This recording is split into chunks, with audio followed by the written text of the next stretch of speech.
저는 연동교회를 섬기고 있는 김주영 목사입니다. 제가 이번 5월 북터뷰에서 소개할 책은 김훈의 하얼빈이라는 소설책입니다.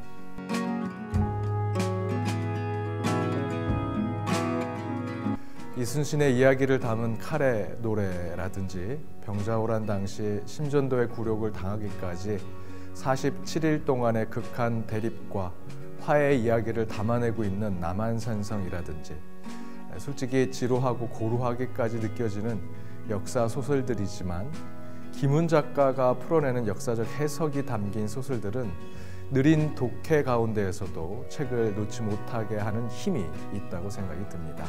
그 가운데 최근 정치인들의 대일본에 대한 서로 다른 역사관의 충돌 때문에 발생하는 다양한 논쟁들 안에서 김훈의 하얼빈이라는 책은 딱딱한 정치사회적 이론으로 현 시국의 사관 논쟁을 논하기 전 그 시대 그때 그 사람들의 밑바닥 정서를 엿보면서 안중근의 하얼빈 사건과 같은 수많은 독립운동의 거사들은 실제로 우리 선배들의 생존을 위한 몸부림이었음을 깨닫게 합니다.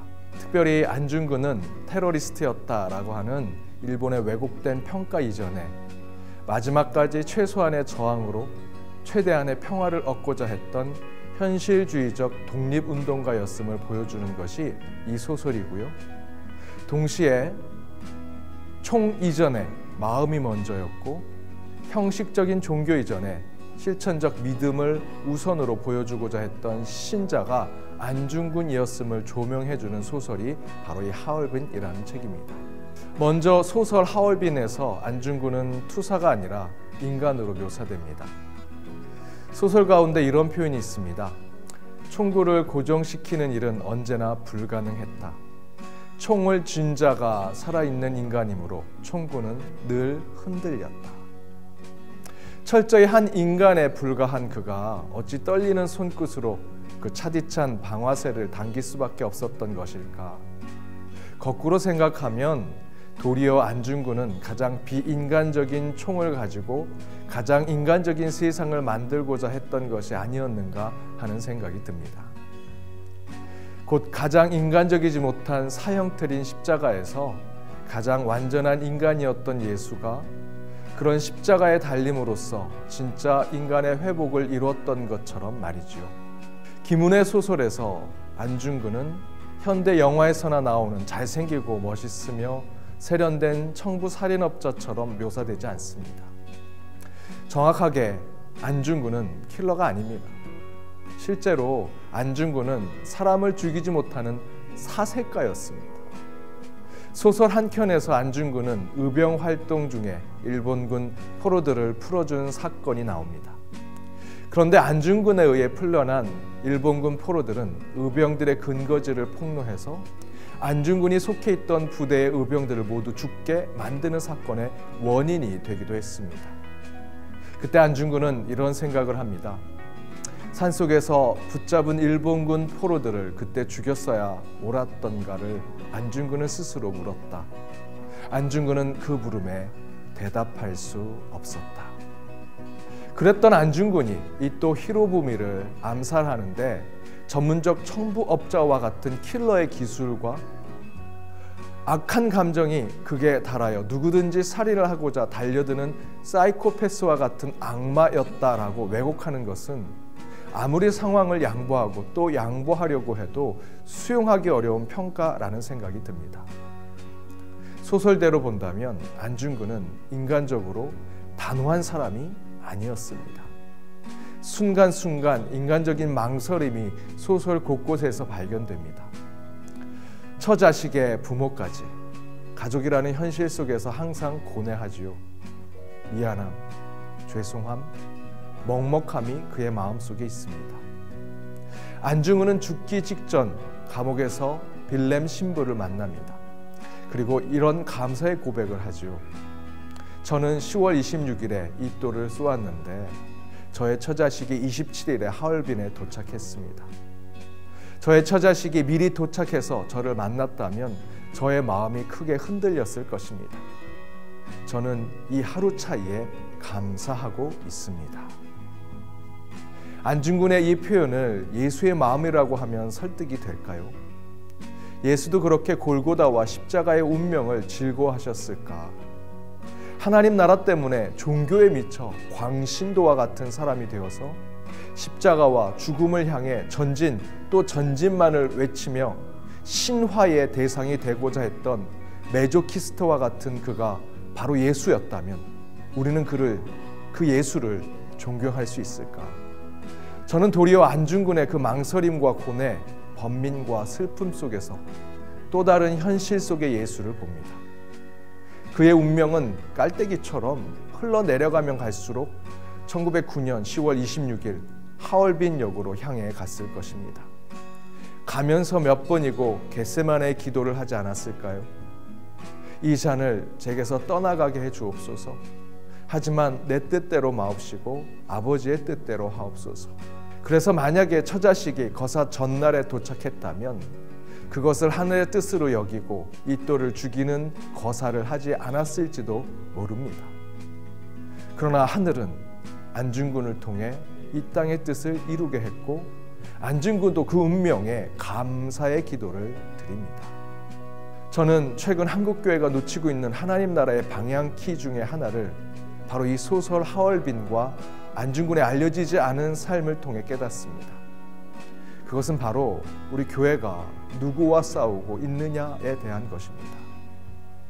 그런데 한국교회와 성도들은 세속의 그 불의한 그리고 악한 세력에 맞서 싸우는 자들이 아니라 도리어 아무런 상관이 없는 세상의 사람들과 싸우고 도리어 약자와 소외받는 자들과 다투고 있더라라는 것이지요.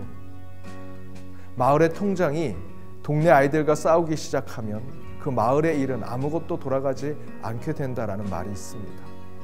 그 동네의 통장이 그 마을을 가장 많이 알고 마을 곳곳을 가장 많이 뛰어다니면서 곳곳의 현실의 문제를 가장 잘 파악하는 아이들을 아무것도 모르는 무지랭이로 무시하고 멀리하면 마을의 통장은, 마을의 이장은 그 마을에서 절대로 제대로 된 일을 하지 못하게 될 것입니다. 어른이 애들하고 똑같은 수준으로 싸우기 시작하면 그것은 이미 게임이 끝난 것 아니겠습니까? 대통령이 국민과 싸우면 그 나라의 꼴은 뻔히 눈에 보이는 것이고요. 목사가 교회 청년들과 그 젊은 세대들과 불편한 관계가 되면 그 교회는 더 이상 소망 없는 곳이 될 것입니다. 그런데 어느새 한국교회가 세상에서 소외받고 아파하며 가장 연약한 자들과 싸우는 싸움닭이 되어 있더라는 것입니다.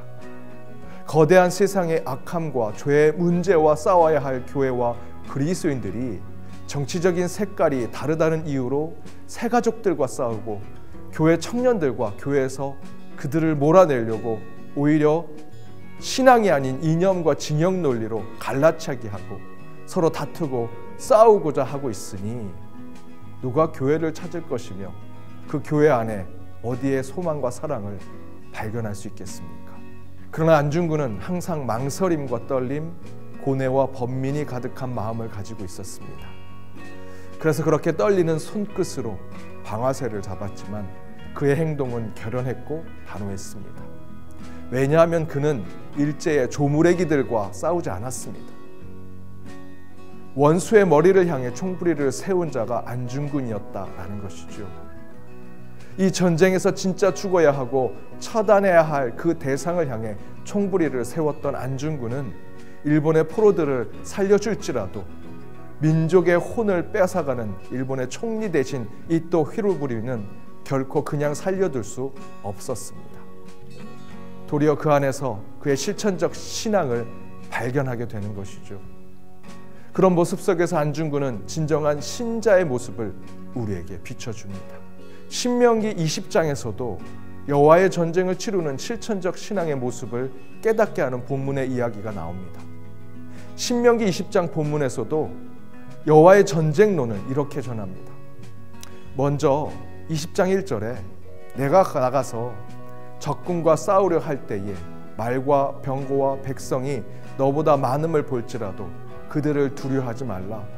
애굽 땅에서 너를 인도하여 내신 내 하나님 여호와께서 너와 함께 하시느니라 라고 말씀하시죠. 그러면서 10절에 내가 어떤 성읍에서 나가서 치리할 때에 그 성읍에 먼저 화평을 선언하라고 명령합니다. 여호와의 전쟁은 절대로 전쟁 그 자체가 목적이 아님을 보여주는 것입니다. 그래서 하나님은 적군과 원수가 화평에 화답하면 그 백성들을 수용하라고 하면서, 그러나 만약 평화를 원하지 아니하면 전쟁을 하되 이렇게 하라고 증거하죠. 신명기 20장 13절, 14절, 19절에 이렇게 나옵니다. 너는 칼날로 그 안에 남자를 다 쳐 죽이고 너는 오직 여자들과 유아들과 가축들을 죽이지 말고 전리물을 삼고 동시에 원수의 성읍을 둘러치고 있는 나무를 찍어내지 말라라고 증거합니다. 왜냐하면 20절에 이렇게 증거합니다. 훗날 그 원수의 성읍을 함락할 때 그 수목으로 살아남은 자들의 삶을 지켜주어야 하기 때문이라고 말하죠. 다시 정리해서 말하면 여호와의 전쟁은 진짜 원수와 그 대적을 사로잡고 처단하는 것에 있다라는 것입니다. 그 원수의 대장과 대적의 우두머리로부터 동원되어 화살바지가 되는 백성들을 죽이는 것이 진짜 전쟁이 아니라 원수의 대장, 대적의 머리를 잘라내고 처리하는 것이 하나님이 원하는 전쟁의 승리라는 것이죠. 그렇게 최소한의 싸움으로 최대한의 평화를 곳곳에 선포하는 것이 바로 그것이 여호와의 전쟁이라는 것입니다. 바로 이또 히로부미를 처단하고 만방에 알리고자 했던 안중근의 동양 평화론의 그 근거가 그로부터 나오는 것입니다. 진짜 전쟁에서의 승리는 전쟁 없이 평화를 지켜내는 것이고, 혹여 전쟁을 하게 될지라도 보병 몇 명을 죽이고 백성 몇 명을 사로잡는 것이 중요한 것이 아니라 대적의 우두머리를 처단하고 그 위정자들을 몰아내는 것이 진정으로 전쟁이요, 그 전쟁의 중요한 것이다 라는 것입니다. 히틀러 하나를 죽이기 위해 5천만 명의 희생자가 난 것은 분명히 가치가 있는 희생이었지만, 하나님이 원하시는 여호와의 전쟁은 사단의 괴수만을 처단하여 그 수하에 있는 불쌍한 백성들에게 피를 보지 아니하고 전쟁에서 그 승리를 선포하게 하는 것이 진정한 영적 전쟁을 치르는 것임을 성경은 우리에게 증거합니다. 그런 점에서 안중근은 하나님 나라의 승리와 그 승리로 얻을 평화를 지키고자 한 자였음이 분명합니다. 안중근의 거사는 진공에서 나오지 않았습니다. 내 나라, 내 민족의 피 흘림과 억울함, 고통과 신음소리를 그는 들었습니다. 선비 노릇으로만 결코 나라와 민족을 지킬 수 없음을 깨달았고, 안중근은 그 마음과 믿음을 행동으로 옮기는 자가 될 때 비로소 내 나라와 내 민족을 지킬 수 있음을 철저히 깨닫고 있었습니다. 그래서 안중근은 떨림과 망설임이 있었지만 원수의 대적이 눈앞에 서 있을 때에는 머뭇거림 없이 방아쇠를 당긴 것입니다. 안중근에게 인간적인 떨림과 망설임이 있었지만 그가 당긴 방아쇠는 하늘의 역사가 되었고 기적으로 뿜어져 나오는 총구의 섬광이 되었다라는 것이죠. 이처럼 한국교회도 다시 그 하늘의 역사와 그 기적을 보여주어야 할 때입니다. 투사 이전에 인간이었던 안중근처럼 우리도 목사 이전에 신자가 되고 신자 이전에 참된 인간으로 먼저 그들 안에 있어야 할 것입니다. 또한 우리 교회는 매 순간 어떤 일을 할지라도 떨림과 망설임으로 하는 겸손함을 가져야 합니다. 아무리 인간적인 확신이 있을지라도 우리는 늘 고뇌와 번민을 가지고 마지막까지 선택의 기록에 있으면서 하늘의 뜻을 기다려야 하는 자들이 되어야 합니다. 그러나 그 과정은 우리의 영혼을 더욱 건강하게 하고 참 인성을 만들어 줄 것이라 믿습니다. 그래서 안중근은 감옥에서 마지막까지 당당했습니다.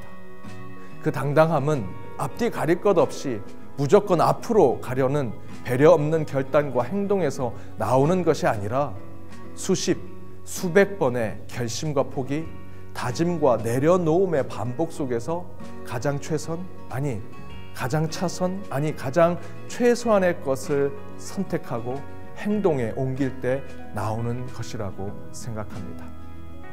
그때 비로소 우리는 단 한마디라도 거침없이 그 이유를 말할 수 있는 영적 당당함을 가지게 될 것입니다. 그 당당함을 영적 전쟁이 치러지는 이 땅의 생존을 위한 삶 속에서 깨닫게 하는 하얼빈 소선의 고맙고 한 시대 속에 호흡했던 안중근에게 감사함을 전하면서 이달의